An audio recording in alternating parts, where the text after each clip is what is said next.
নমস্কার বন্ধুরা, নন্দিনী সিম্পল কুকের আরও একটি পর্বে আপনাদের সবাইকে জানাচ্ছি স্বাগত।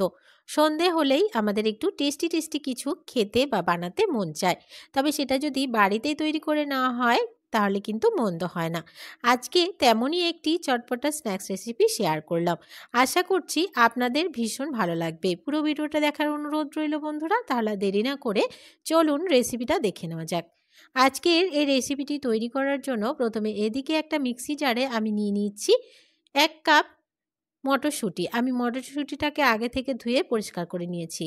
দিয়ে দিচ্ছি 1 চামচ গোটা ধনে আর দিয়ে দিচ্ছি হাফ চামচ মৌরি। এবারে এখানে একদমই জল দেওয়া যাবে না, হালকা ভেঙে নিচ্ছি এই সমস্ত মটরশুঁটিটাকে। তো দেখুন আমি কিন্তু হালকা ভেঙেছি, কয়েকটা গোটাও রেখেছি, সবগুলোই কিন্তু ভেঙে নেব না। এবারে একটা বোলে সমস্ত মটরশুঁটিটাকে আমি নিয়ে নিলাম। এবারে এখানে কিছু জিনিস আরও অ্যাড করব। দিয়ে দিচ্ছি গ্রেট করে রাখা আলু। আমি এখানে আলু একটু বড় করে গ্রেট করে রেখেছিলাম। এখানে আমি 2টো আলু ব্যবহার করেছি। আলুটাকে অবশ্যই একটু বড় করে গ্রেট করে নিতে হবে। সমস্ত আলুটা দিয়ে দেওয়ার পরে দিয়ে দিচ্ছি পেঁয়াজ। এখানে একটা বড় সাইজের পেঁয়াজকে আমি ছোট করে কেটে রেখেছিলাম।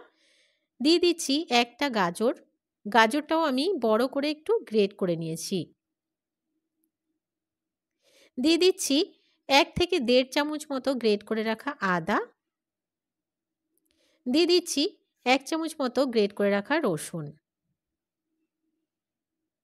রসুন পেঁয়াজ যদি আপনারা না খান তাহলে স্কিপ করে দিয়েও কিন্তু এই রেসিপিটি করে নেওয়া যাবে।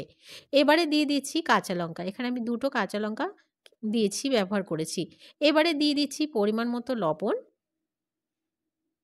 দিয়ে খুব ভালো করে সমস্ত জিনিসকে একটু মেখে নেব। লবণটা দিয়ে মেখে নিলে যে সবজি থেকে জলটা বেরোবে সেটা এখনই বেরিয়ে যাবে। সবগুলো সবজিকে খুব ভালো করে একটু মেখে নিলাম। তো দেখুন সবজিটা কিন্তু একদমই সমস্ত সবজি সফট হয়ে গেছে আর যতটা জল বেরোনোর বেরিয়ে গেছে। এবারে এখানে আমি দিয়ে দিচ্ছি চায়ের কাপ মেপে 1 কাপ চালের গুঁড়ো। আর দিয়ে দিচ্ছি হাফ কাপ মতো বেসন।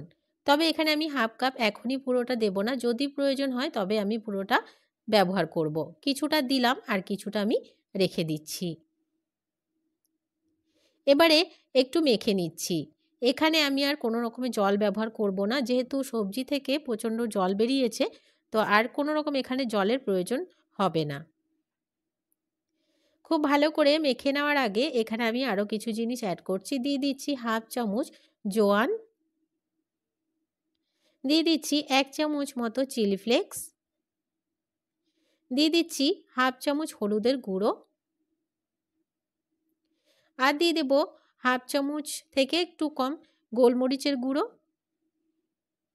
আর দিয়ে দিচ্ছি হাফ চামচ গরম মশলা গুঁড়ো। দিয়ে এবারে খুব ভালো করে মেখে নেব। দিয়ে দিচ্ছি বেশ খানিকটা ধনেপাতা। ধনেপাতাটা দিয়ে এবারে মেখে নিচ্ছি। এখানে আমি কিন্তু আর জল ব্যবহার করব না বন্ধুরা, আমি আগেই বলেছি। যেহেতু সবজি থেকে জল বেরিয়েছে সেই জলেই মেখে নেওয়া হয়ে যাবে। এবারে আমি মেখে নিয়ে মেখে নিলাম সমস্ত ইনগ্রিডিয়েন্টসগুলোকে। তো দেখুন একটু ভেজা ভেজা রয়েছে বলে আমি যে বেসনটা বাঁচিয়ে রেখেছিলাম সেটাও এখানে দিয়ে দিচ্ছি। এবারে আবারও একবার আমি মেখে নিচ্ছি। আবারও খুব ভালো করে মেখে নিলাম। এবারে মেখে নেওয়ার পরে দেখুন ব্যাটারটা কিন্তু একদমই রেডি হয়ে গেছে। আর কোনো রকম এখানে জল বা কোনো কিছুরই প্রয়োজন হবে না।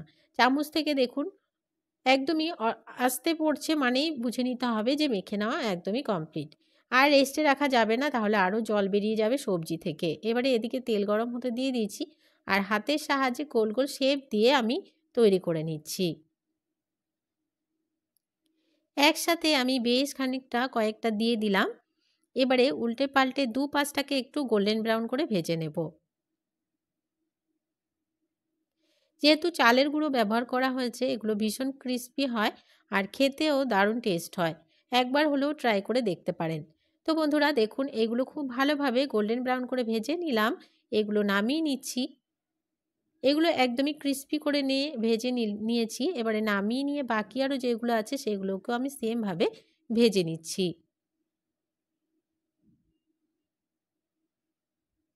তো বন্ধুরা, সমস্ত রেসিপিই কিন্তু ভেজে নেওয়া হয়ে গেছে। এবারে আমি নামিয়ে নিয়ে সার্ভ করে দিলাম।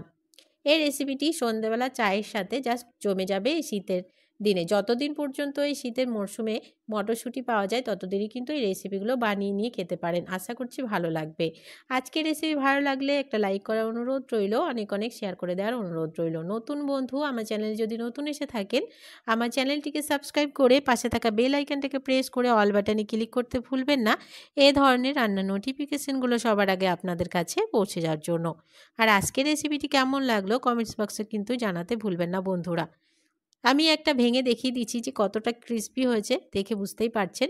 আজকের রেসিপি তাহলে এখানেই শেষ করছি। দেখা হবে অন্য রেসিপির সাথে। সবাই ভালো থাকবেন, সুস্থ থাকবেন। আজকের মতো টাটা।